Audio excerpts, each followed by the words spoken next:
Lego. Welcome everybody back to Harbor Discussions. We're outside the auto bar today with Ballista. If y'all want to Hello. introduce yourself by your name and role in the band. I'm River. I do vocals, write the lyrics, design a bunch of the shirts. I don't know. I do a lot of bullshit. I'm Rob. I'm the Mexican and I play drums. Edward's Mexican too. I'm Edward. I too am Mexican, and I play guitar. Awesome. Y'all can keep that. That's So y'all as a band are from Dallas, Texas, right? And as I understand, you're Canadian, right?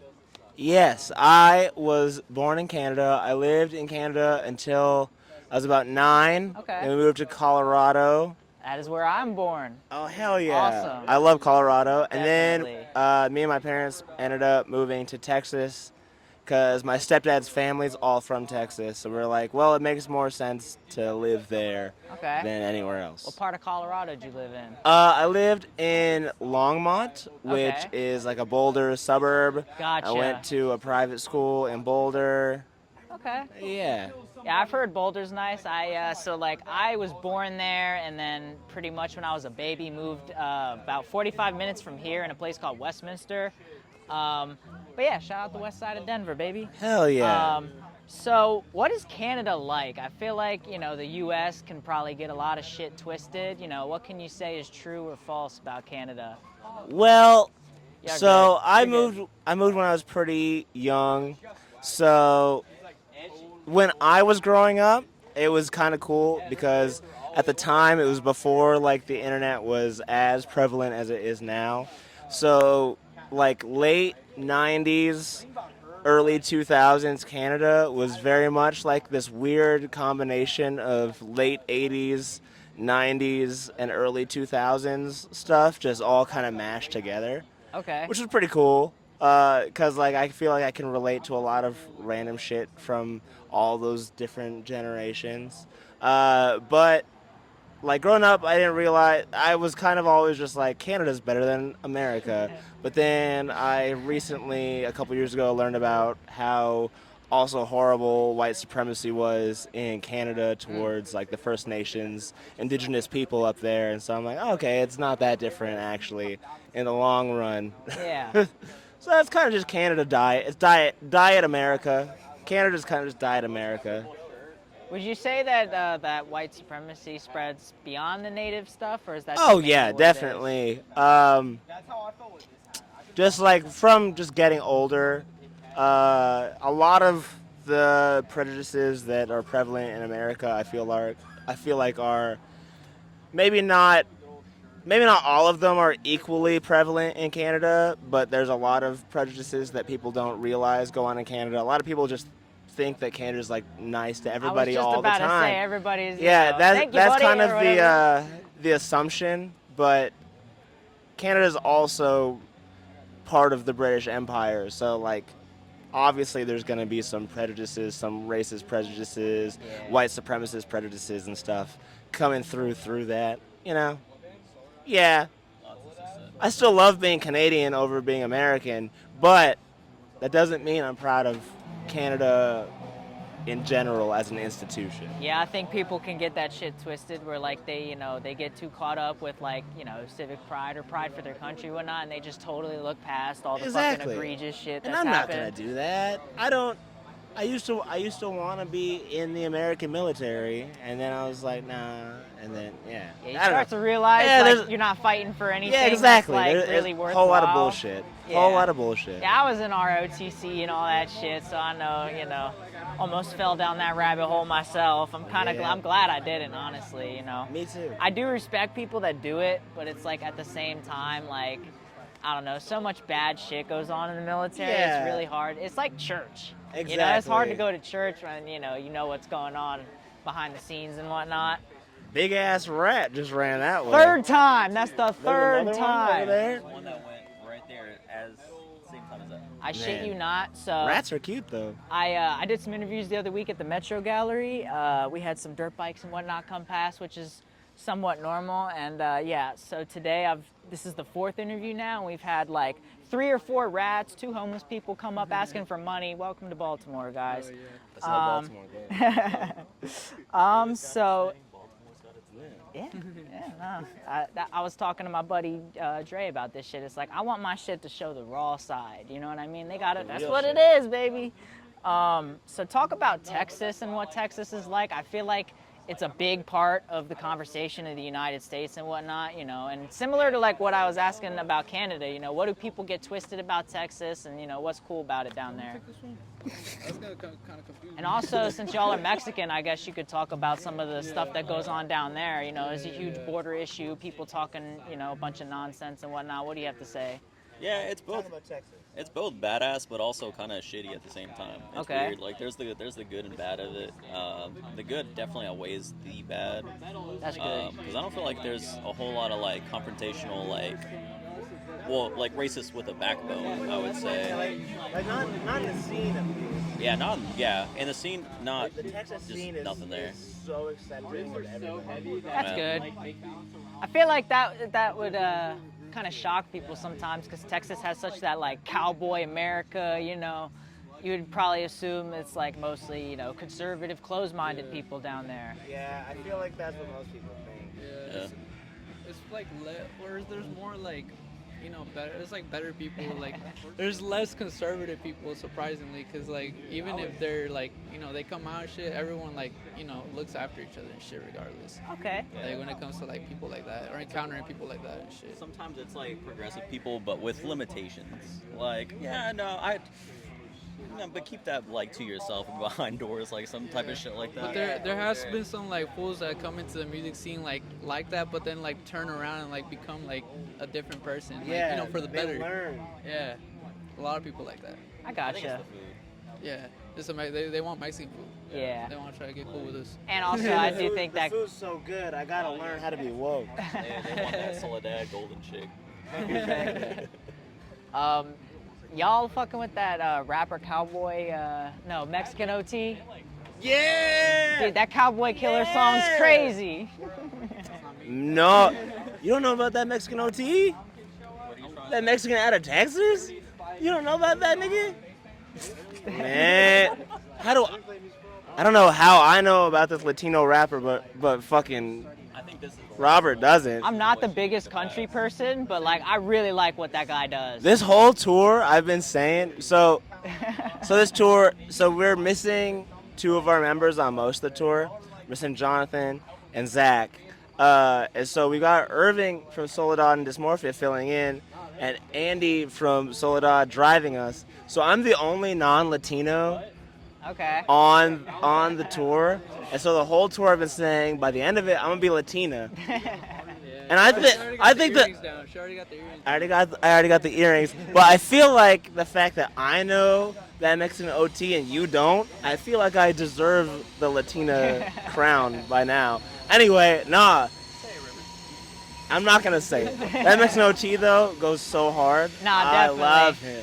Basically, he's just a rapper, and he does, you know, he experiments with like different country sounds and stuff like that. He's got a song with Paul Wall And then I'll probably have to say and that. Johnny I even Dang. think that Carlos Santana was in his music video Yeah, too. he was. Yeah, dude. Hell I yeah. can't believe you didn't know about this. I don't like country.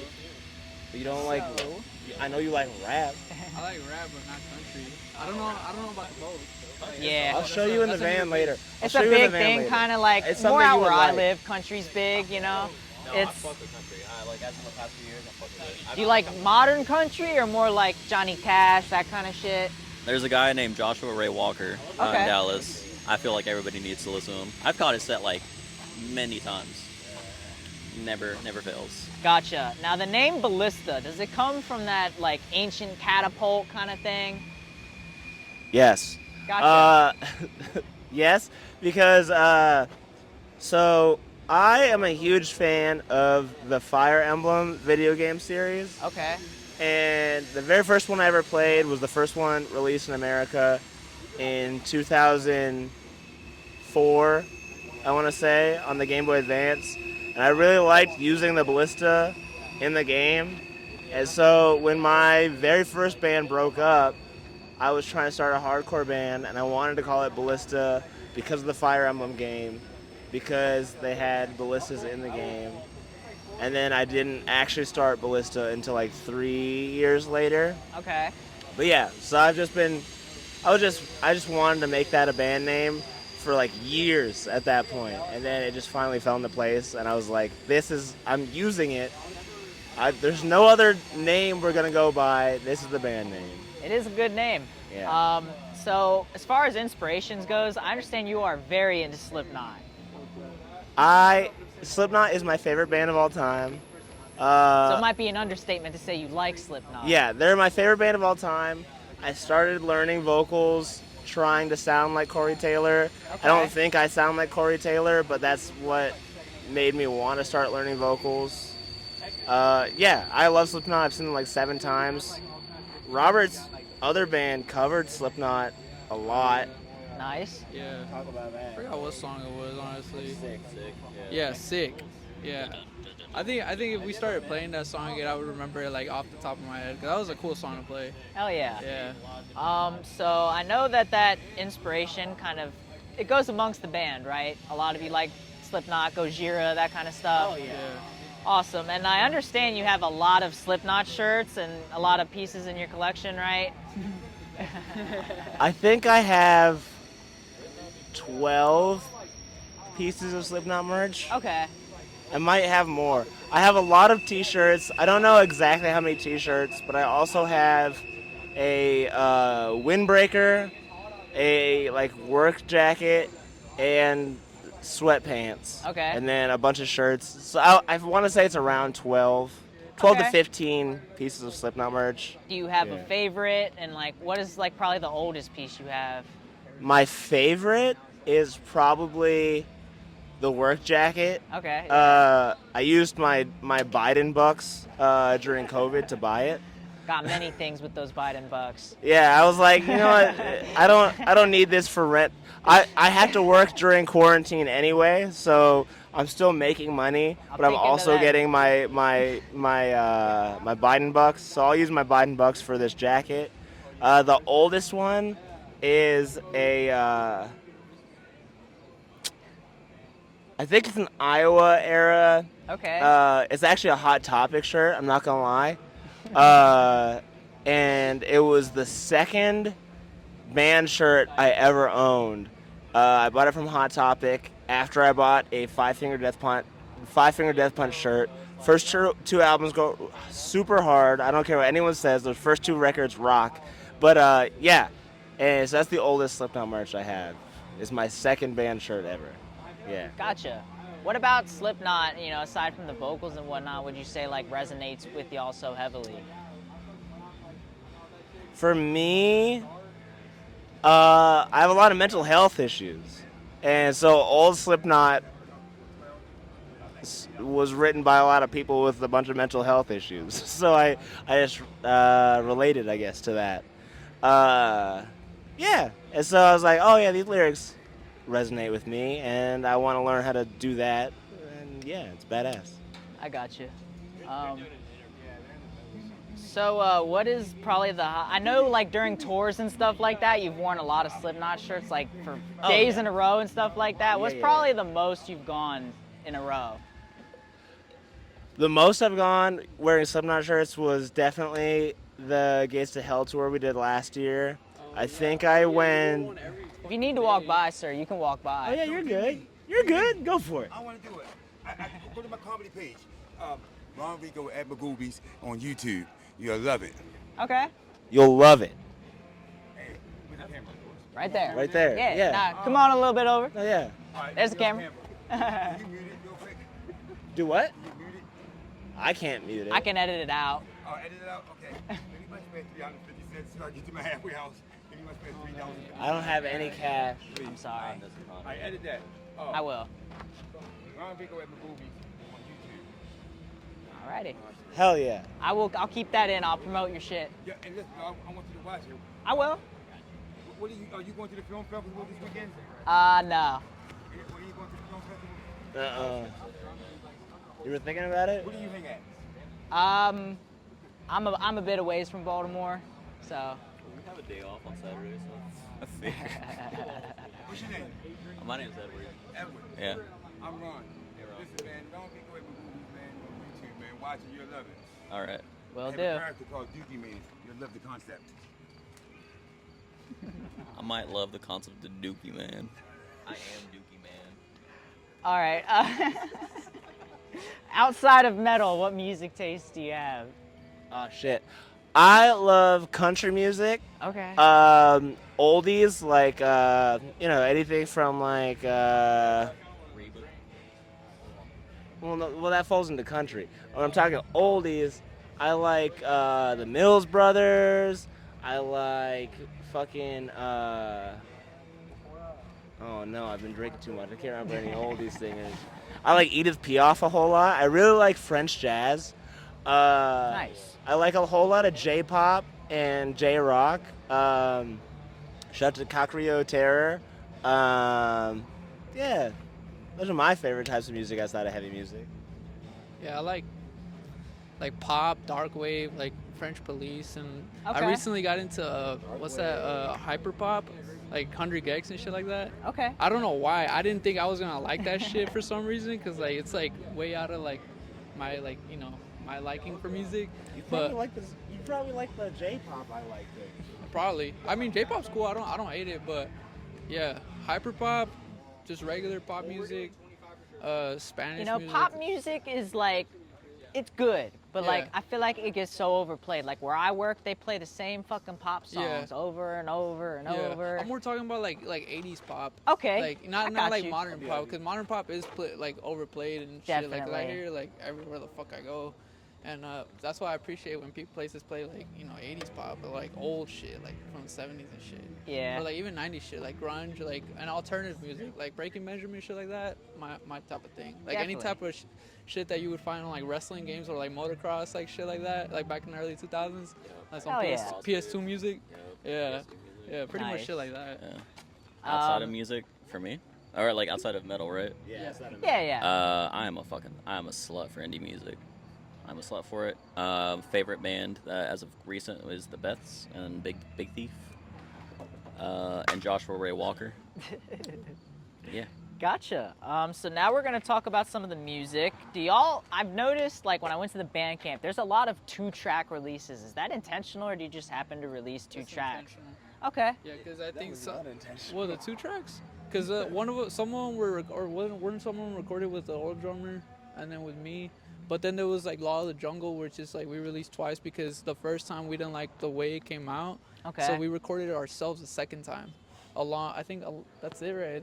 That's the only song we recorded ourselves, aside from like Slither, I think, or whatever. But yeah, Law of the Jungle, we re-recorded ourselves because we didn't like the way it came out the first time, and it was our favorite song from the previous release. So like we decided to just put it out again, pretty much Okay. on the album instead of the gotcha. EP. So basically what I like to do on my show is I like to pick out like some of my favorite lyrics that I think matter or, make for good conversation. So we're going to get into that. Boot heel. So I'm assuming you write the lyrics. I do. So do you want to talk about your writing process? Like, do you have to be in a specific kind of mental space to write, or? Every song's kind of different, I guess. 'Cause there's certain songs where like I'll kind of sit down and just like be pissed off about something and just I'll sit down and write a whole song about it, and then eventually they'll get around to writing an instrumental for it and I'll just fit it to the instrumental. There's other songs that like I will just write to an instrumental and I'll have nothing prepared, and then there's everything in between kinda. Okay. For Boot Heel, I think that was one, because that was one of our older songs. Yeah, I had So- these lyrics here that I wanted to Yes. talk about. Which Strange fruit laced with cyanide, meet injustice with a boot heel. I was curious if Strange fruit laced with cyanide, is that a reference to Strange Fruit by Billie Holiday? It is. It Awesome. 100% is a reference to Strange Fruit by Billie Holiday. Awesome. I remember being in. So, in my younger days, had a very weird relationship with my blackness, because my biological father, who was the black half of my genetics, We were never close or anything like that. So I didn't have very much connection because my mom, who is white, and my stepdad, who is white, love both of them, are the ones that raised me. So I never had a very close relationship growing up with like the black experience or anything like that. But in high school, I kind of did start unpacking that for myself. And I remember in junior year, we were learning about civil rights stuff, everything like that, Jim Crow, all that stuff.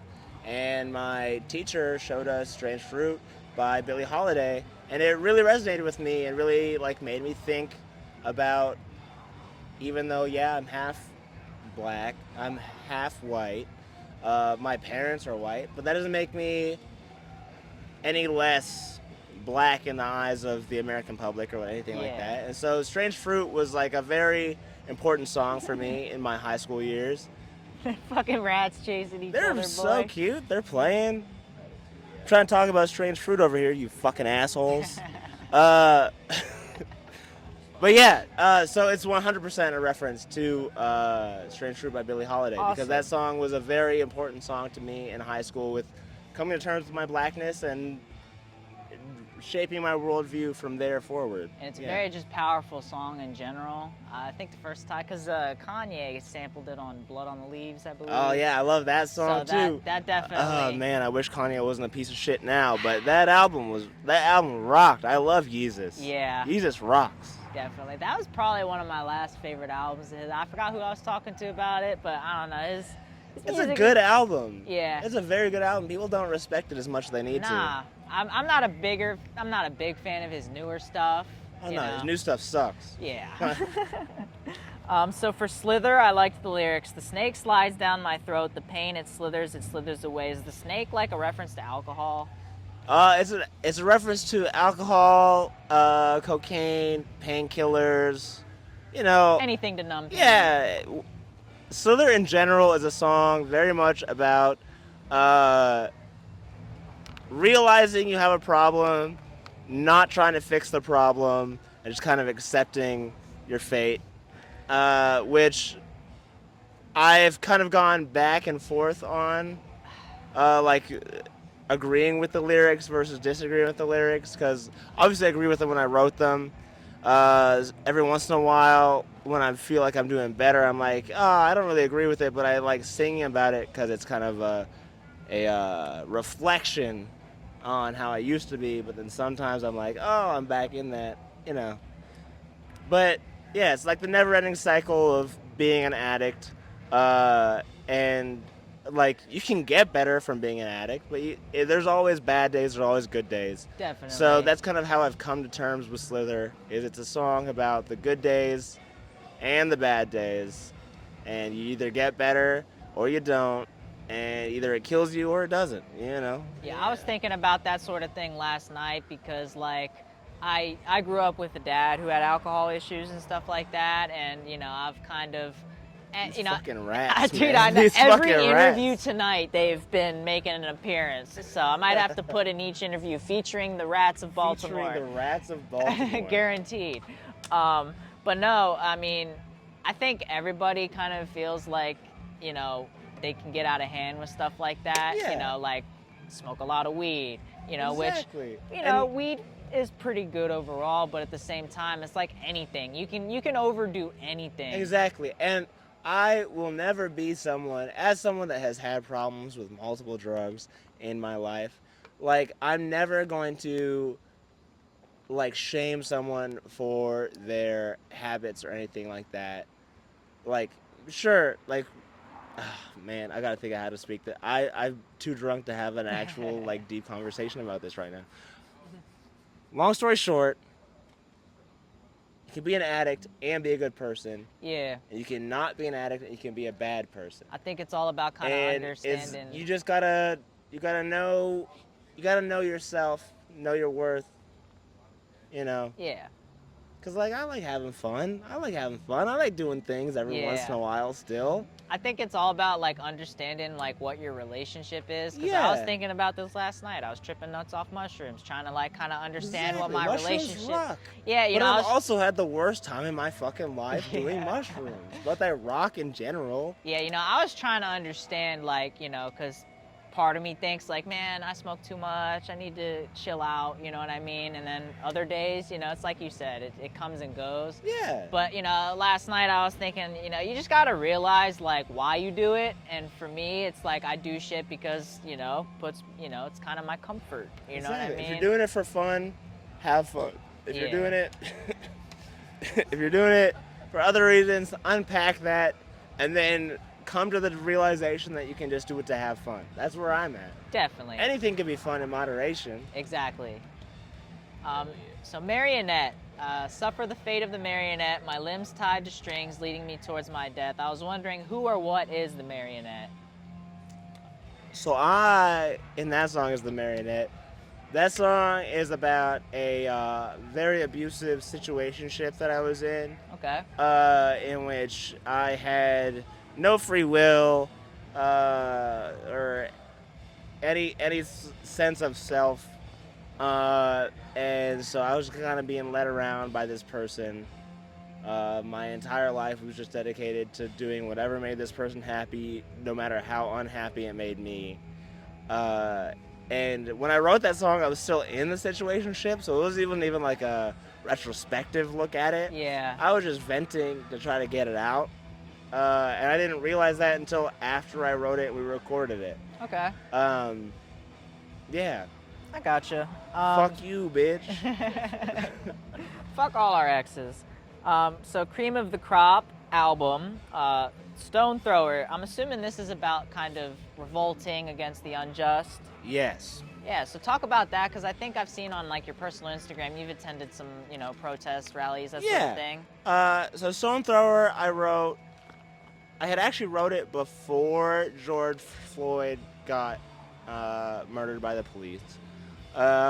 And it just happened to, I guess, time up well, Yeah.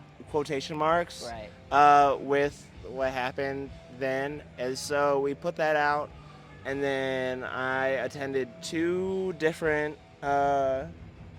protests, and one of which did not go so well. As in like police showing up. Yeah, That sort of thing? we did 2 very peaceful rounds around Dallas, downtown, and then the riot police showed up and started shooting at us with rubber bullets, throwing flashbangs at us, tear gassing us, Now, all that shit. I wanted to ask because You know, the fun stuff. people see that shit on TV. What is it actually like to be in that? What it's actually like is the police being a bunch of bullies, a bunch Right. of bullshit assholes that don't give a shit for. They don't actually care what they're against, but they just know they're supposed to be against something. Right, right. So despite the fact that everything that we were protesting for was a positive for people across the country, people of color, specifically black people, like that's what we were protesting for. But police don't care. The amount of race traitor, black, brown, all different minorities, like police, that I had laughing in my face while they tear gassed me and everything. You're just a bunch of race traitors. You forfeit your right to any kind of like racial solidarity, class solidarity by signing up to be with the police. So I don't feel bad when police die regardless of what race they are, because they're just race traitors, class traitors. Yeah, every single one of them. I like that you I don't have mentioned anything else to class say. trader, because like the whole class war thing doesn't even like, you know. Yeah, it's outside of race, class is like the other biggest thing Definitely. that affects the country and divides the country is class. Race and class are the 2 biggest things. Yeah. For Law of the Jungle, I like these lyrics. Are you painfully aware of the silence that falls around you and the shadows that creep up your walls? Are you paranoid that ghosts from the past have found you? Do you hear the whispers in the dark? So that song's also about the exact same situationship Okay. as Marionette, except there goes another rat. Except that one is from right after the situationship, and I thought that I saw this person at Target, and I wanted to kill this person that may or may not have been the person that abused me so bad that I walked out of Target, sat in my car, and wrote Law of the Jungle. Okay. So it's the exact same thing, but just after the fact when I'm just mad. I know who I'm mad at, and that entire song is just about killing the person that was abusive towards me. I got you. Yeah. Drowning in vain, I'll bide my time with graying eyes on the precipice of a jagged edge. So the jagged edge in question is a reference to like the straight edge, because so biding my time on the jagged edge is kind of like saying I'm just gonna do drugs and drink myself to death, because like I know personally I'll never be straight edge, but it's just about being sad and depressed and just having no real intention on living very long. And so just doing all the things that I like to do that I know aren't good for me until they kill me. Right. Yeah. I gotcha. Yeah. So now we'll talk about the Ballista Territory album, specifically Ballista Territory as a phrase, because it's mentioned in your bio and everything like that. Can you talk about what Ballista Territory is? Ballista Territory is every single gas station, every city, every venue, every scene that we have ever stepped foot in is Ballista Territory. We're taking over the world. We are annexing every single Y'all are city, good, don't worry. every state, every scene that we come through. We're annexing it. It's all Ballista Territory by the end of the day, baby. Got you. That's it. That's all it is. That's all it is. And All of also- it's Ballista Territory. Also, something that comes up a lot in the music is cream of the crop. Now, I also have noticed there's also COTC booking, right? Yes. So do you want to talk and about recording. the whole significance of cream of the crop? So, Cream of the Crop and COTC started in 2017. It was the second time we were supposed to play Oklahoma City. I remember this specifically. I remember the exact moment. It started in 2017, whenever the second time we were playing OKC. And I just remembered the Macho Man Randy Savage promo that he cut after WrestleMania in Pontiac, Michigan, and he was talking about how he's the cream of the crop, and he held up a little packet of coffee creamer, and like we were just laughing Y'all are about good, it. come on. We were just laughing about it before a show, and then we played that sample before the show, and then it just became a whole thing. Like Gotcha. it just caught on as the cream of the crop, COTC, the Ballista thing, and then COTC booking, COTC recordings. Like we just COTC is just a Made it the whole It's a label. movement. It's a movement. Yeah. A bunch of friends doing shit for the scene. Yeah. So just to like, keep building it up. Absolutely. Yeah. Hell yeah. 1,000 stitches, 2,000 cuts. I'm the bastard queen, 3,000 scars that won't fade, 1,000 stitches, 2,000 cuts. Is this like a song revolving around like self-harm? Kind of, in a way, I guess, because I do have a history of self-harm. But I guess what it kind of comes out to more than anything is a one step forward, two steps back mentality. Okay. So, like, for every What's the song title? I wrote the song and I Stitches. 1,000 Stitches, 2,000 Cuts. Yeah. Yeah. So 1,000 Stitches, making 1,000 steps forward, 2,000 cuts. There's still, you know what I Gotcha. mean? Okay. It's twice as many cuts for as many stitches as there are. Makes sense. It's kind of what it was. Yeah. It, every step forward is 2 steps back. It's just more depression shit. I have a lot of mental health issues. I so, gotcha. That's what I write about. God's image, hammer me into shape. God's image is stitched to my mirror. I tear him in two and my vision gets clear. Hammer me into shape, disgusting how my bones interlace. Is this song about like gender identity? Yes. Okay, so just explain that. So I wrote that song for the most part just being very upset. I remember I wrote that song actually in like one night, I think, because I was just having a very bad night, starting just with looking at myself in the mirror, and I wasn't very happy with the way that I looked. I feel like I don't remember the whole night specifically, but I feel like I thought that I didn't look like I made a whole lot of. I didn't make a whole lot of movement forward a whole lot of progress in my transition versus how I looked pre-transition. So I think I was just upset with the way that I was looking that night, and I realized that, and like through writing it out, because it is kind of a negative song in general, but I think through writing it out, I felt a little bit better at the end because I realized that like you don't have to look like anything specifically. You just have to be happy with yourself.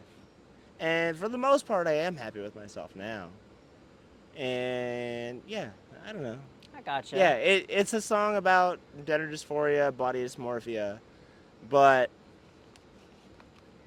at the end of the day, just learn to be happy with who you are. Definitely. That's the ultimate goal of that song, I guess. Even if it is a kind of negative, angry song. Absolutely. Absolute terror. How many times do I have to try? How many times have I failed to prove I deserve my place in life to myself and everyone else? Suffering is the solace I found. My pain has kept me spellbound, but death won't take me. God can't erase me, and you won't break me down. I specifically wanted to talk about the last part. Death won't take me. God can't erase me, and you won't break me down. I'm assuming the song is about like not succumbing to people's expectations and what they think you should be. Yeah, that song. That song is a lot of emotions, and it's kind of like we don't play it a whole lot anymore. But that song is very much about. That song is very much about like. I'm trying to think of how to word it, cause that one's actually that's real, some real shit. So If it's a little too much to elaborate, you can definitely just, I don't know. I might have to skip that one. that's fine. No worries. I Every might now have to skip that one. I don't have. I Should don't. have been it. I'm a little too drunk now, I think, to talk about it. If this had come earlier in the interview, I think I would be able to talk about it. It's okay. So Man. Tusk, population of greed, feeding on their own shit. Just another smooth talker, conned their way into power. Two sides of the same. Wait. Sorry. You're okay. Might just go look at the table real quick. 'Cause no Yeah, one's nah, around. you're good. Appreciate No it. worries. Population of greed, feeding on their own shit. Just another smooth talker, con their way into power. Two sides of the same dirty coin. Is this about like politics, that kind of stuff? Yes. Okay. It is about politics. I, as a Canadian citizen and not an American citizen, I'm an American resident, so I can't be deported. But I'm a Canadian citizen, so I can talk about this all I want. I don't agree with Democrats, don't agree with Republicans, I don't agree with any of those fuckers. I think they're all very, they only care about the lobbyists that line their pockets. Right. Capitalism at work.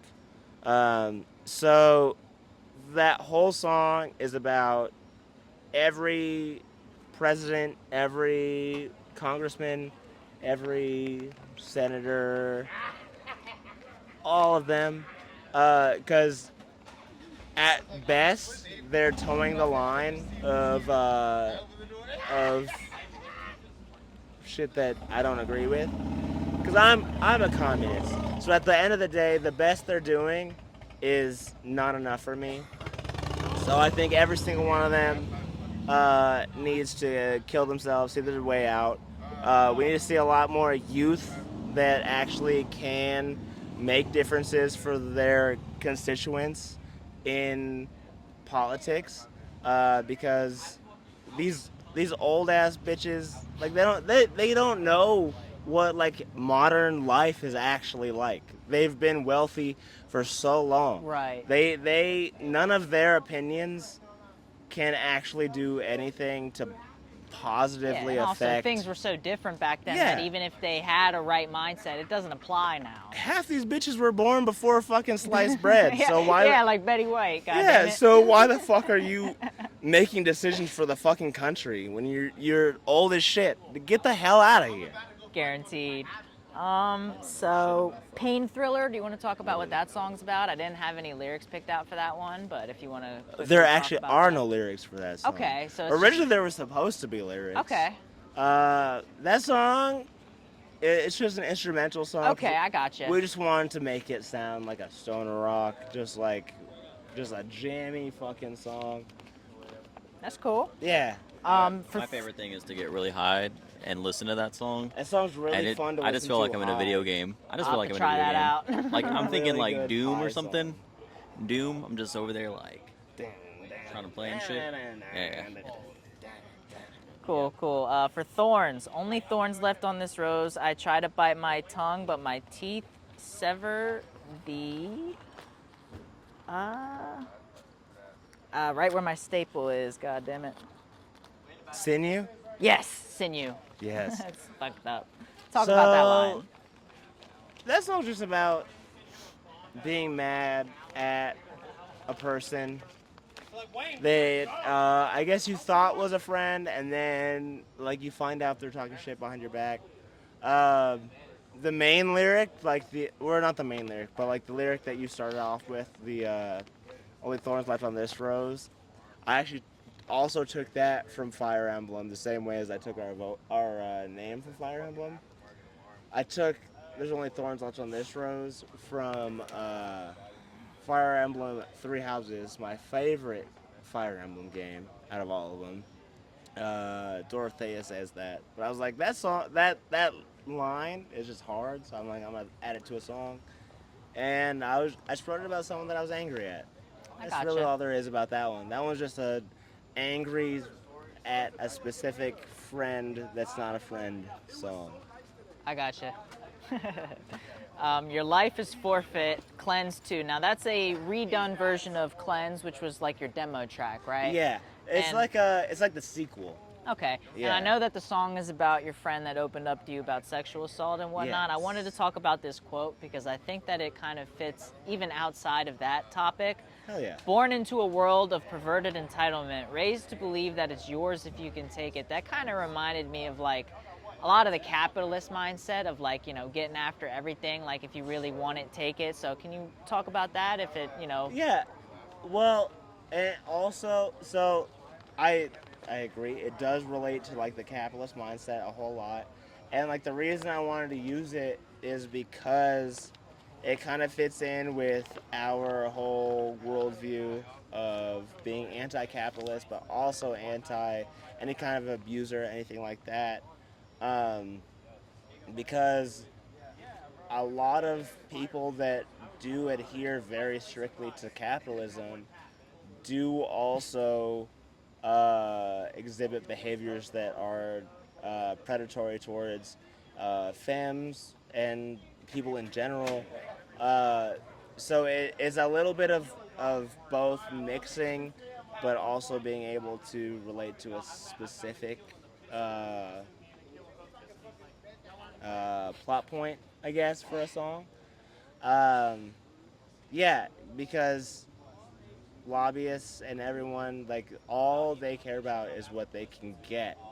And predators, all those people, all they care about is what they can get from, unfortunately, for the most part, women, femmes, anyone born with an X and a Y, or two X chromosomes, not an X Right. and a Y chromosome. But yeah, it's a little bit of both, like mixed together, trying to go towards a common theme, I Okay. guess, that line. So now we'll talk about the game and target practice. It'll be the last kind of main lyrics we'll talk about. Hell yeah. Now the wordplay on the game was crazy. I noticed how you kind of skipped over lines, but they all matched together. So I made it match all together. I wanted to read it for the people. It's all about the game and how you play it. I am the game, you don't want to play me. All about control, and if you can take it, I am control, no way you can change me. All about your debt, and if you can pay it, I am heavy debt, no way you can pay me. It's all about pain and who's gonna make it. I am the pain, and I know you can't take me. So if you want to talk about like what all of that means, I assume that like debt, pain, all that stuff, it's kind of part of like daily struggles and stuff. Well, so at the end of the day, that song is just me loving wrestling and wanting to do a wrestling intro cover. So Okay. that's Triple H's Gotcha. intro. But also, it does kind of fall in line with like the Ballista politics. Uh, but I don't know. I mostly just wanted to sing the game. If I'm I being gotcha. honest. Like the lyrics do fall in line, but I didn't write them, so I don't really have anything to say about them. I think I just got lucky Okay. that one of my favorite wrestlers' intros that would make the most sense as a cover. You're wearing a WWE hat, right? I am, WWF? yeah. Yeah. Wearing a Degeneration X, Hell Triple yeah. H, his factions. There we go. Now I'm yeah. assuming that started like as a kid and whatnot. Oh yeah, I've loved wrestling ever since I was like 6, 7 years old. Gotcha. I saw But- X-Pac whenever I was a kid. Really, you saw X Pac? At Reunion Tower. Or Reunion Arena. My bad. Yeah. I'm jealous. And Kane. Sorry. And Kane was Yeah. there. Shit was hard. But yeah, for the game, it was mostly just me wanting to do a wrestling cover. Okay. But the lyrics do just happen to kind of line up with our politics in a way. Gotcha. Yeah. So target practice, it's featuring Sanity Slip, right? Yes. Do you want to talk about who they are, how you got, So collaborated Sandy with them? Slip is one of our best friend bands. We've been friends for a very long time. I think the first time we played with Sandy Slip, I think it was in 2018. It might have been in 2017. I don't remember. But we didn't really become besties until 2021 when we played prom core together in Oklahoma.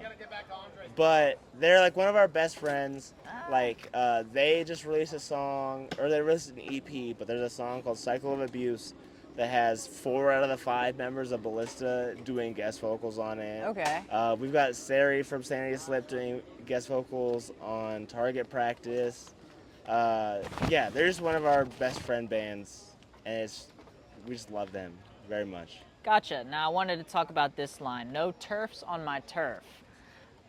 Explain for people who don't know what turfs are and why they're a I was problem so for the stoked trans about that community. line. I was so stoked about when I wrote that line because it's so simple, but I'm surprised no one's hits- done it. I know it's so simple, but it's so badass.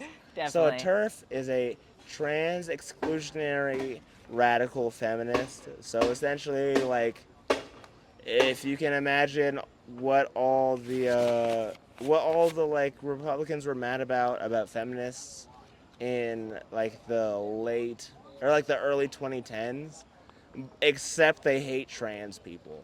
That's pretty much what a TERF is. It's like very much like the obnoxious kind of feminism that people love to like complain about or whatever, except they're okay to right-leaning organizations and stuff specifically because they hate trans people. So, for example, uh, J.K. Rowling is a very great example of a turf. Very pro feminism, etc., unless the girl in question has a dick. Then it's all bets off. Fuck that girl because she has a dick, so she's not a girl anymore. I gotcha. Yeah, Now, there was a recent shooting in Minneapolis, unfortunately, at like I a heard punk about show. that. Yes. So I wanted to first off say rest in peace to all the victims of that, and I wanted you to take the Rest in time peace. to express any current feelings and comments on just like the present dangers in the trans community. I think that. Ooh, that's a heavy question. Hold on. Give me a second to really think about my answer. Um, I think that it is very important to, regardless of the kind of kickback that being trans gets in the mainstream media, in the state legislature across the country, in a bunch of different states, including our home state of Texas. I think it's very important to just keep being yourself if you feel comfortable staying being yourself. Um, it's dangerous to do that, uh, but it's also brave to do that. Um, if I, for example, was to get killed for being openly trans in Texas, like, if ghosts exist, I would be pissed as a ghost that it happened. But I think that would be something that I would be very happy to die for.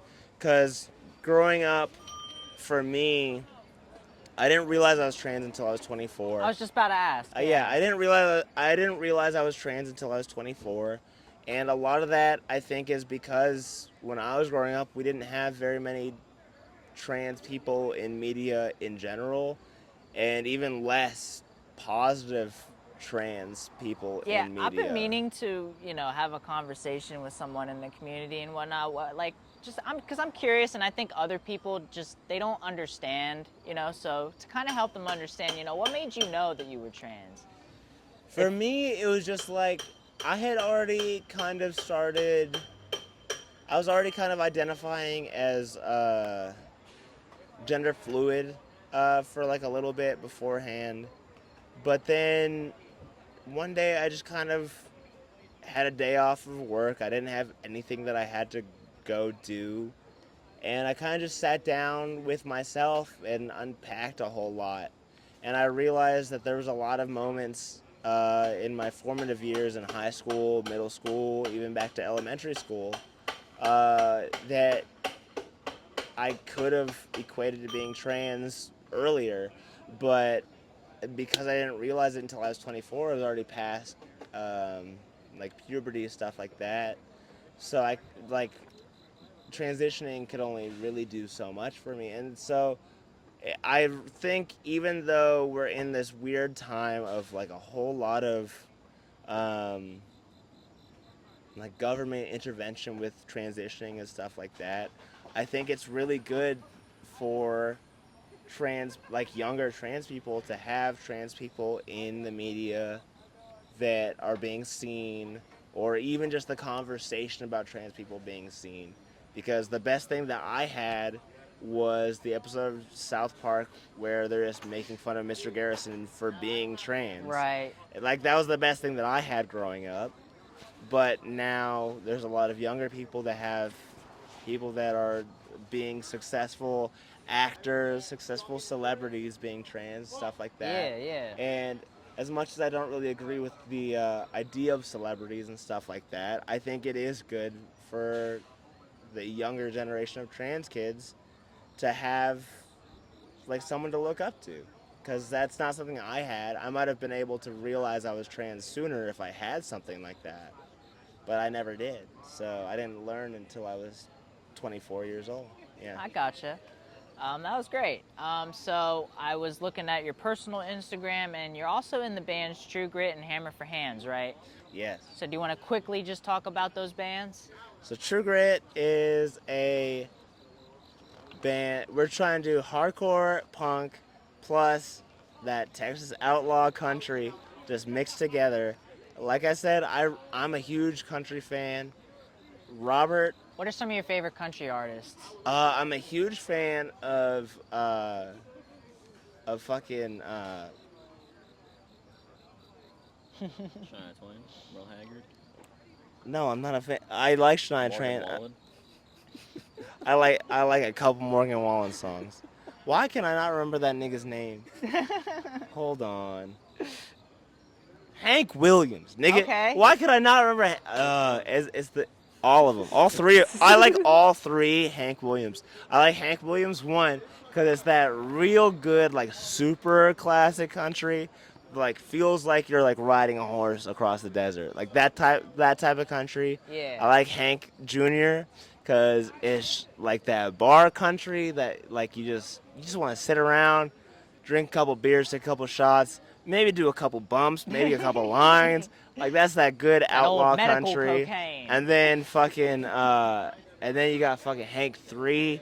Is just Hank 3 is like punk, like at heart. Yeah, Like yeah. that's the craziest thing. Hank loves like metal and punk. Hank 3 loves metal and punk, and people don't know that. And I would love for True Grit to open for fucking Hank 3. That's like a gotcha. dream of mine. Are any of the other members in any other bands that I haven't mentioned yet? Yes. What bands are you in, Edward? I'm in a band called Karama and a one called Immigration. Cool. Robert, that was here a minute ago, he also plays drums Okay. for True Grit. He plays drums for Soledad. He plays drums for Dysmorphia. He plays bass for Damn. Flu.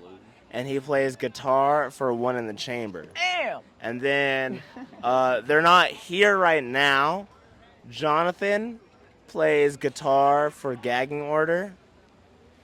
Is he in any other band? That's the only other band. Passing breath. Well, they're not active yet.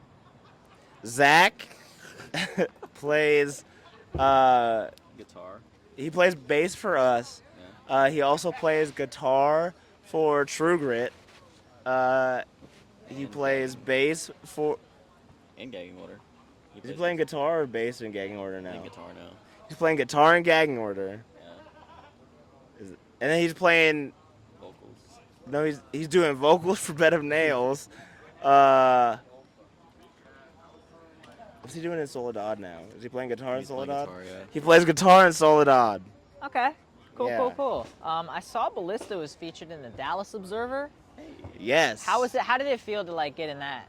It felt awesome. I have nothing. I have nothing else to say. Someone just sent it to me like first thing in the morning. I was Wow. like, So you didn't what wait. the So fuck? they didn't even like reach out to you or anything. They No. just kind of did it. yeah. They just Okay. mentioned. They just talked about us. And I was Wow. like, okay, That's pretty yeah, cool. badass. The last thing I want to talk about before the little outro and whatnot, I wanted to talk about the different features that y'all have on your different projects and Oh, stuff hell like yeah. that. Because you got some good ones. We do. Possessed by Guilt featuring Matt Honeycutt of Kubla Khan. Yeah, Matt and we've just been friends for like a very long time because Kublai Khan's from Sherman, Texas, which is kind of like halfway between Dallas and Oklahoma. Okay. And so, like, I just remember going to shows when I was younger, and just Kublai Khan was always playing shows. Hell yeah. Like, they were a very much like a local legend band. Definitely. And so, like, we just eventually became friends. We actually became friends pretty late after I started seeing Kublai Khan. Okay. Maybe we became friends, and I would just hit him up, and I was like, hey, do you want to do a guest spot on this song? He was like, yeah, sure. And I was like, badass. Here's Yeah, the lyrics. He's a really cool guy. He's a very cool I guy. saw him at Soundstage, and he was hanging out by the merch tables. He took a picture with me and my brother. He was taking pictures with fans and stuff like that. And yeah, that's great dude. Yeah, he's a super cool And Kubla guy. Khan kicks ass. I've Love been that. wanting to go to Chipotle just because of Matt. Just because of Matt? Just Yeah. because of Matt. I've been wanting to go to Chipotle like this run. I haven't gotten to it. We haven't gotten to Chipotle, Not have gone we? yet. Not yet. We'll do it tomorrow. We'll go tomorrow. So Path of Decide featuring Reese Alavi. Is that how you say it? Alavi? Alavi. Oh, creepy. Yeah. Yeah, of Creeping Death. So talk Yes. about him. Also, just like another homie. Like we've been friends with Reese for like a couple years now, and that's one of like our more death metal leaning songs. And so we were just like, we got to get a death metal vocalist on it. So we're like, let's ask Reese. I gotcha. Yeah, and then Reese was good to go, and like just showed up, knocked it out. I think Zach said in one try. I think, just like a single, like just went for it and killed it. Cool, cool. Prey Driver with Chloe Hoffman. Yes, Chloe's actually my fiance. Okay, cool. Yeah, she actually just started her very first band, like actual band, because she's been doing like guest spots for us ever since we very first started. Okay. She's been like our sixth member essentially from the jump.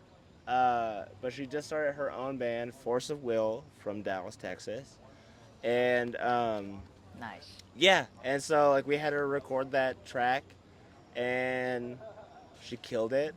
I had to yell at her in the booth a little bit because she was not confident in herself, and I was like, "You're killing it.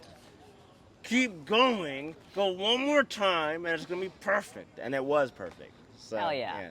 And it's Law Yeah. of the Jungle that is featuring Cat Moss of Scowl, right? Yes. Hell yeah. So talk about getting that feature, because, I mean, Scowl's gotten huge lately. And also, do you have anything to say about the fucking people who are saying she's a fucking industry plant and shit Oh like my that? god! I was literally talking ridiculous. about this like maybe like an hour ago.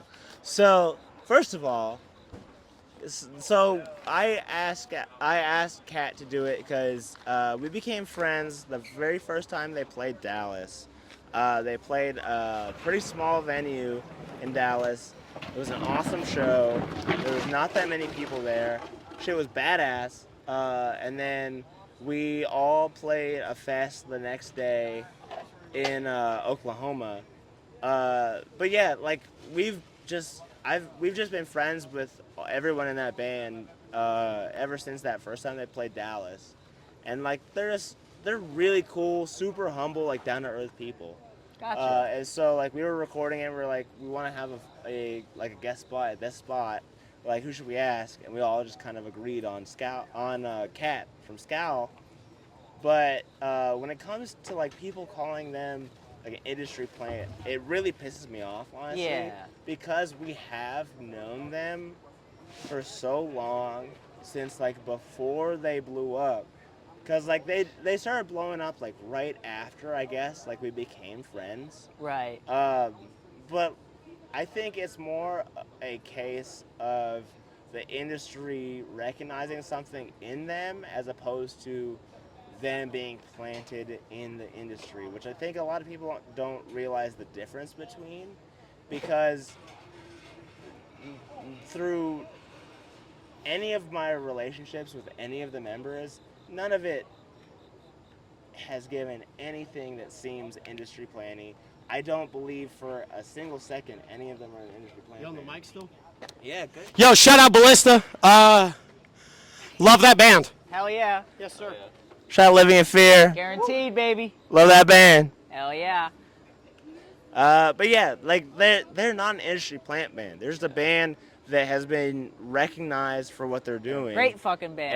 And the industry has recognized what they're doing and has picked them up, but that doesn't make them an industry Yeah, plant. well, people only see the fucking results. They don't see they all don't the hard they don't work see the that's work, put in, and you know? like I have seen that band since before they started blowing up, before anything. I saw him at RBS, and like I remember being in that parking lot early as fuck in the morning. Malachi pulls up in his pickup truck, and we're just like, "So what's the fucking game plan for today? What are we getting ourselves into?" And like, I have no idea. So I don't see industry plant. I've seen them since RBS. Like, they deserve it. No, Hell yeah. They're a real ass band doing what they want to do, and anyone that wants to call them an industry plant, like fuck you. Like that shit is not true. Eat 3 dicks. Eat 3 dicks because that shit's not real. They're doing themselves, and people just are noticing the hard work they're putting into it, and that's the way I see it. Absolutely. I have two final questions. What do you like to do outside of music? And then what do you have like upcoming new music, any upcoming shows, things like that? Outside of music, I like to sit at home, watch wrestling, watch Love Island, and drink and do drugs. What about Watch you? anime. And watch anime Favorite and anime read a right lot of now? manga. Because it was Janie Chan, right? I'm actually not up to date on anime. My favorite anime of all time is Neon Genesis Evangelion, but I don't have any favorites right now. What do you like to do outside of music? I just quit my job, so outside of this, Did you quit it just because, or did you quit it to pursue music? it was a timing thing. I feel Okay, like, I yeah. gotcha. But outside of this, outside of music, I love hanging out with my girlfriend and our dog. Um, Oh, you're just one-upping me now. Chloe's gonna hear this and beat my ass. It's all about the game and how you play it. All yeah, right. let it. That was pretty much all I had. We have been talking for quite a while. If there's anything else you'd like to add, go ahead and add it. Any shout outs, any good Dallas hardcore bands that need a shout out? I Any want good to shout out venues? real quick. I want to shout out our homies in No Cure Hell yeah. from Birmingham, Alabama. Uh, I also want to shout out Your Spirit Dies from North Carolina, South Carolina. Carolina. They're from one of the Carolinas. Okay. I want to shout out Force of Will from Dallas. I want to shout out Misanthrope from Dallas. I want to shout out To Death from Dallas. Deep Incision from Dallas. SMB from Fort Worth. Ozone from Fort Worth. Uh, Power trip. Power Trip. Rest in peace, Riley Gale. Rest in peace, Definitely. Wade Allen from Iron Age. Rest in peace, Owen Martin from the Kinky Bastards. Rest in peace, Tony Avila from Misconceptions. Do we have anything else? Shout out Bed Nails. Shout out Bed of Nails from Dallas and Fort Worth. Shout out John. Thank you for your Shout out John. Hell yeah. Yes. All right. I'm going to end it there. I want to thank y'all for coming on. It's been a great conversation. Thank you. Hell yeah.